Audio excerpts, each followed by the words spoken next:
ETF index mutual funds నేర్చుకుని stock మార్కెట్లో రాణించాలనుకుంటున్నారా? వెంటనే ఈ నెంబర్కి కాల్ చేయండి.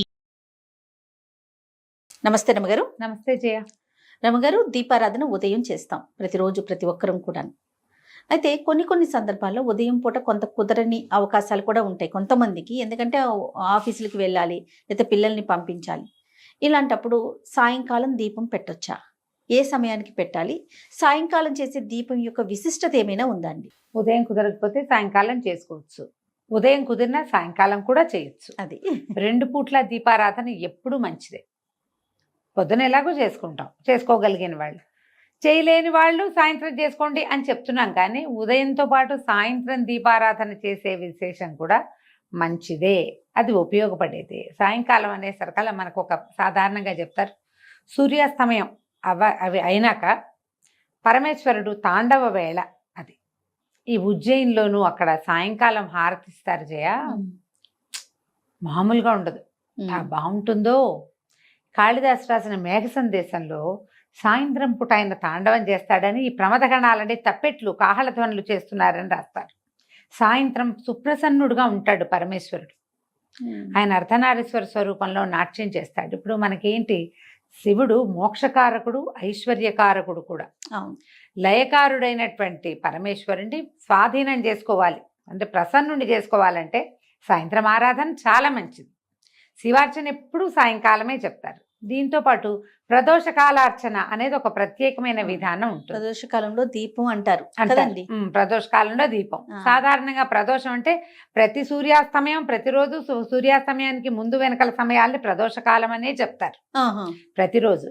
ఇందులో విశేషమైన కాలాలు ఏమున్నాయి అంటే, పౌర్ణమికి ముందు వచ్చే త్రయోదశి, అమావాస్య ముందు వచ్చే త్రయోదశి, ఈ 2 విశేషం. వీటిని ప్రత్యేకంగా ప్రదోషకాలము అని చెప్తారు. ఆ సమయంలో నందీశ్వరుడికి అభిషేకం చేయటము, ప్రత్యేకంగా శివాభిషేకం చేసుకోవటము చాలా విశేషంగా చెప్తారు. ఈ నందీశ్వర అభిషేకం చేస్తే ఏం జరిగిందో మనకి తెలియని పాపాలు కొన్ని ఉంటాయి చూడు, అవి పోతాయి. ఏదో జరిగింది మన వల్ల, అదేదో మనకి తెలీదు, ఏదో మనని పట్టి పీడిస్తూ ఉంటుంది. దేనివల్ల మనకి సమస్యలు వస్తున్నాయో అర్థం కానిదా సమస్యల నుంచి బయటపడాలంటే ప్రదోషకాలంలో ఈశ్వరాభిషేకం కానీ నందీశ్వరాభిషేకం కానీ విశేషంగా చెప్పబడతాయి. చాలా గొప్పవి అవి, చాలా అద్భుతమైన ప్రయోజనాన్ని ఇస్తాయి. మన జీవితంలో పెనుమార్పుకి కారణం అవుతుంది ఆ అర్చన. అంత విశేషమైంది ప్రదోషకాలం, అంత గొప్పది. ఇప్పుడు నిత్యము ప్రదోషం అంటే సూర్యాస్తమయం వెళ్ళాక 1 గంట, గంటన్నర పాట భేదాలు ఉన్నాయి. కొంతమంది ½ అన్ అవరే అంటారు, కొంతమంది 2.5 గంటలు అంటారు. ఏదైనా సరే సూర్యాస్తమయం అయ్యాక దీపారాధన చేసుకోండి.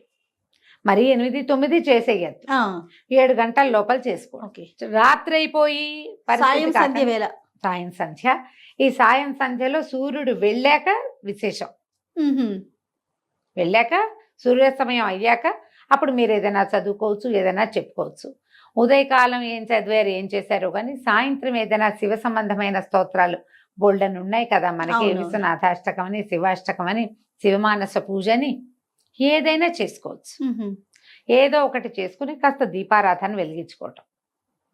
కుదిరితే సాయంకాలం ఆలయ దర్శనం చేయటం, కుదరలేదు సన్నబెట్టుకోండి ఇంట్లో. అందరికీ అది అక్కడ డౌట్ ఉంటుంది, సాయంత్రం చేస్తే మంచిదేనా అని.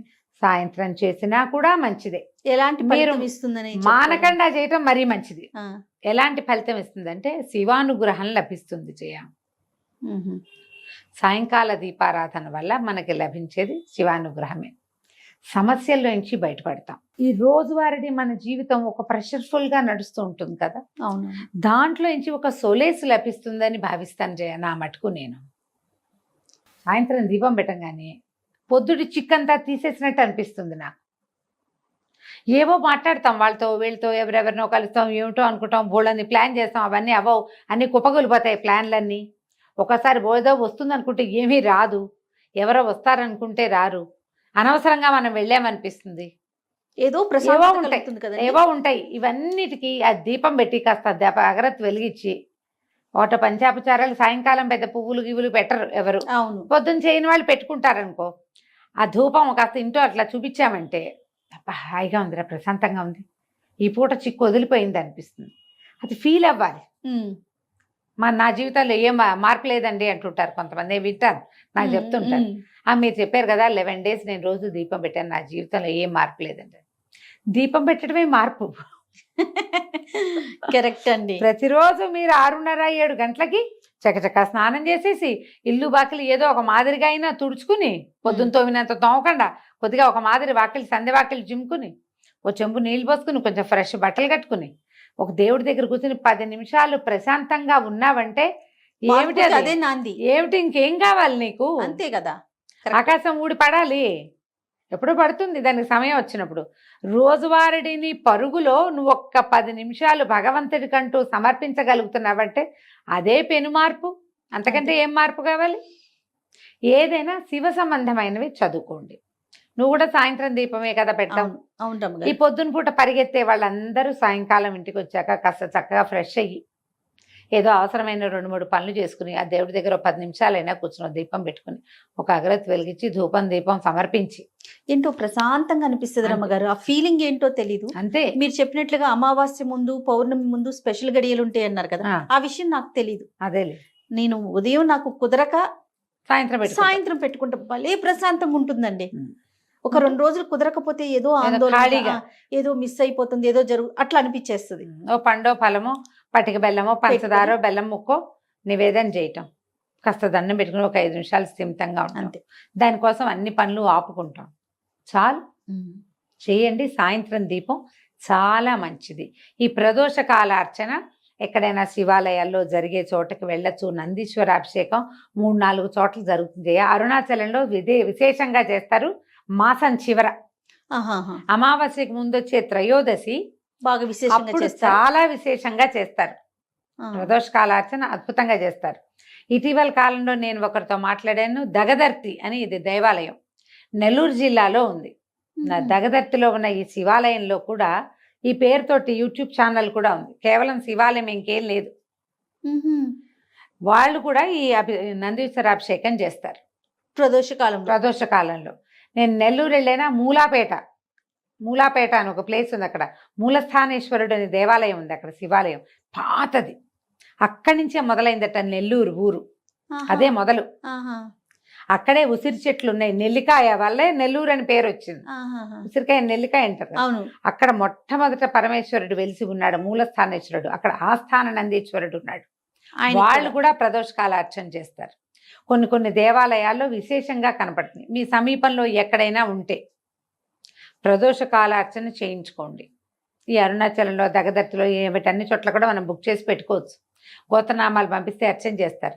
అవకాశం ఉన్నప్పుడు ఒకసారి వెళ్ళి దగ్గరుండి ఆ నందీశ్వరుడికి చేసే అభిషేకాన్ని చూడొచ్చు కంటితోటి. ఇది విశేషమైనది. నువ్వు ఎందుకు అడిగావో సాయంకాల దీపంని, దాంట్లో మనం ప్రదోష కాలాన్ని కూడా కలుపుతున్నాం. అవునండి. ఇప్పుడు మీరు సాయంత్రం పెట్టే దీపాన్ని ప్రదోష దీపం అనొచ్చు. మీరు రోజు పెడతారు, ఆటోమేటిక్ గా త్రయోదశులు 2 కవర్ అయిపోతాయి. అవును కదా, తెలియకుండానే ఆ రోజులు కవర్ అయిపోతాయి. ఏదైనా మానేసే పరిస్థితి, మీరు బయటకు వెళ్ళే పరిస్థితి ఉంటే ఈ డేట్ చూసుకోండి. ఓకే, అమావాస్యకి ముందు పౌర్ణమికి ముందు రమ్మగారు. ఇవి 2 విశేషమైనవి. పెట్టుకోండి జాగ్రత్తగా. శివ సంబంధమైనది ఏ స్తోత్రం మీరు చదువుకున్నా కూడా మీకు అద్భుత ఫలితం. అంటే జయ, బ్రహ్మాండం ఊడిపడదు. అంతే కదండి. 2 పాయింట్లు ఉంటాయి వీటిలలో ఎప్పుడు కూడా. నీకు కావాల్సింది కాదు, రావాల్సింది వచ్చేస్తుంది. 1. 2ది, నీ మీద పడాల్సిన పెద్ద బండరాయి చిన్న రాయి అవుతుంది. ఎప్పుడో ఒకసారి రేర్గా ఈ రాయి తొలగిపోవచ్చు కూడా, పక్కన పడచ్చు కూడా. బండపడ్డానికి మనం ప్రిపేర్ అవ్వక్కర్ల, పడిపోతుంది ఎట్లాగో. నీ ప్రిపరేషన్ ఏం అక్కర్లేదండి, అది జరిగిపోతుంది. ఆ జరగాల్సిన భయంకరమైన పరిస్థితుల్లోంచి నువ్వు ఒక మాదిరి స్థితిలోకి మారగలుగుతావు ఈ అర్చనలు వాటి వల్ల. ఓకే, ఈ పాజిటివ్ ఎనర్జీ వల్ల మనం కొంత తప్పించుకుంటాం. అదే కదా మనకు కావాల్సింది, అదే కదండి కదా. ఇది చాలు కదా మరి. కాబట్టి ఈ రకంగా ముందుకెళ్ళండి. చాలా సంతోషం రమ్మగారు. నమస్తే. నమస్తే జయ.